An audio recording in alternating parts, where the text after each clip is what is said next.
While looking at the world map, when a person looks at Africa, two things pops up in mind. One, that Africa is huge, and the second, Africa is a dark continent, meddled in plethora of crisis, ranging from political instability, bad governance, and poor resource management to multitude of domestic issues, including frequent epidemics, famines, and widespread poverty.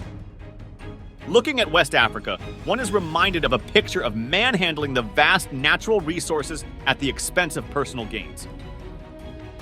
One new chapter in the African misery of resource curse is the recent military coup in Niger, which has prompted a series of responses and concerns from the international stage, particularly among the Western powers and Russia.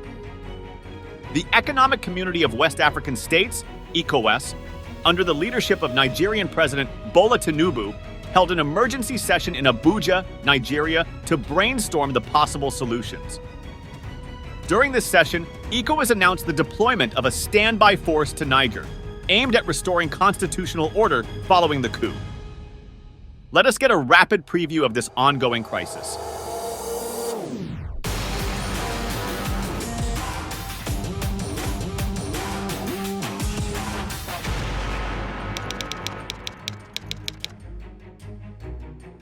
The coup in Niger has shone a light on the strategic resource tensions present in the West African region, leading to diplomatic and security uncertainty. The Economic Community of West African States' consideration of potential force to remove the junta from power has added complexity to the crisis. Neighboring juntas in Guinea, Mali, and Burkina Faso are expressing support for the Nigerian junta. These junta-controlled states possess valuable resources, enhancing their bargaining power and attracting major global powers keen on securing access of resources. We have uranium, we have diamonds, we have gold, we have oil, and we live like slaves? Why should we? Until when? We can't accept it. The French base in Niger must leave. Notably, Niger's significant uranium production plays a critical role in fulfilling Europe's energy needs, especially for France. Surrounding junta-controlled states like Guinea, Mali, and Burkina Faso also hold vital strategic resources, such as bauxite and gold, attracting foreign interests and, in some cases, armed groups. Despite speculations about external involvement, the coup in Niger seems to have originated internally, driven by factors like President Bazoum's presidency's fragility and internal divisions. However, the possession of these resources empowers the juntas, enabling them to trade for survival and tighten their grip on power. The coup has its price as well. For instance, the Niger-Benin pipeline, a transformative venture for Niger's economy, faces risks of sanctions and disruptions, potentially affecting the country's GDP growth and exports.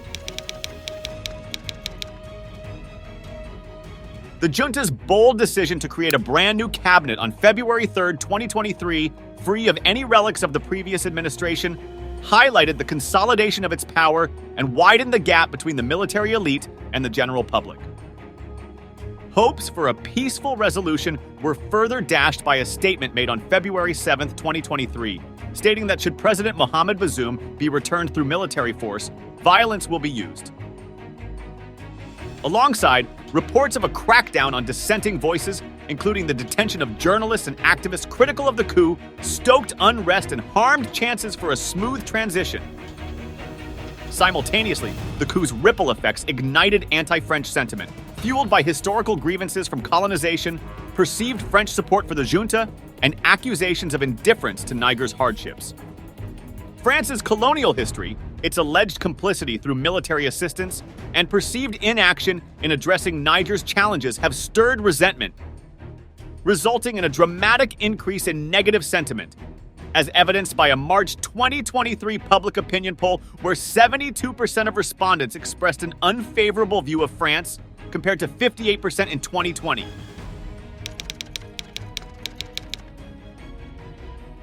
Under President Tinubu's leadership, ECOWAS has decided to take the critical step of mobilizing a standby force for Niger in reaction to the coup.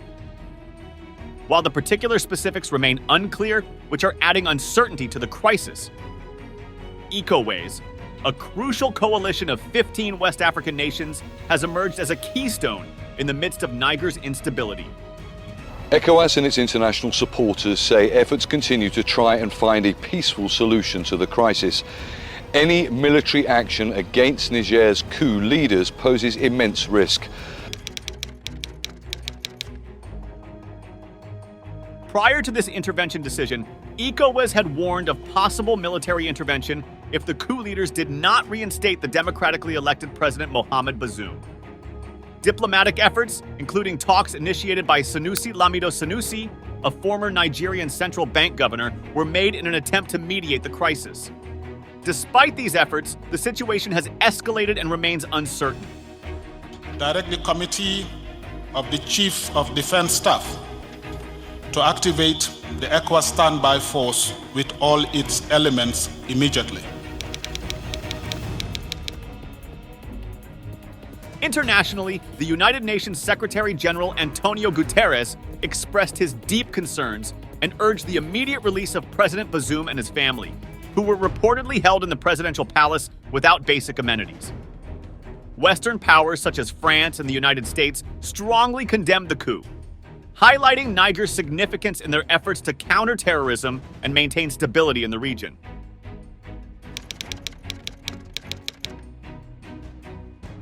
People really are angry with French. Because in their mind, they think that Russian forces can help Niger to better fight terrorism. The coup has also brought attention to the rising anti-Western sentiment in former French colonies, creating an opportunity for Russia to expand its influence in the region.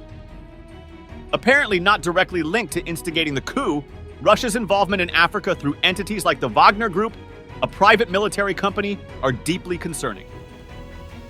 In addition to providing military training and supplies to countries including the Central African Republic, the Democratic Republic of the Congo, and Mozambique, Russia opened its first permanent military post in Sudan in 2019.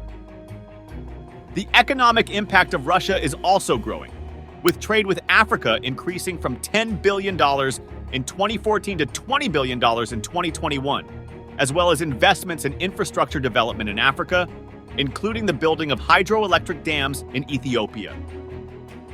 The African Union is still unsure about its future position on Russia's participation in Africa, particularly in Niger, as it struggles to strike a balance between its values and the practical need for Russian support.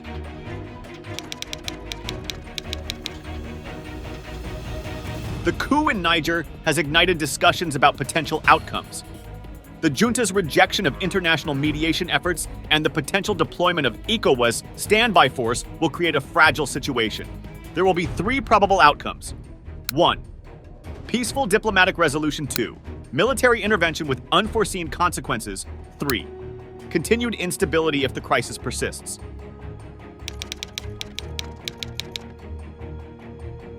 The specter of Russia's alleged involvement in the Niger coup has triggered concerns among Western nations, who fear that Russia's support for the coup leaders might translate into establishing a strategic foothold in the Sahel region, intensifying unease over Russia's expanding influence in Africa. The coup's ramifications have reverberated across the already fragile Sahel region, exacerbating existing challenges such as terrorism, drought, and food insecurity, thereby deepening the complexity of regional stability. The fallout from the coup highlights the crucial role of ECOWAS and Western powers, which have now come under fire for mishandling the crisis, and they are now tasked with rebuilding confidence and credibility among the general public and the region as a whole. Yes, everyone is waiting, watching. Everyone's credibility is on the line here, whether it is ECOWAS, also, Western diplomacy, and, of course, what is the junta going to do? Notably, the European Union, the United States, and France have all called for the democratic process to be restored, while the United Nations Security Council has met to demand the restoration of constitutional order.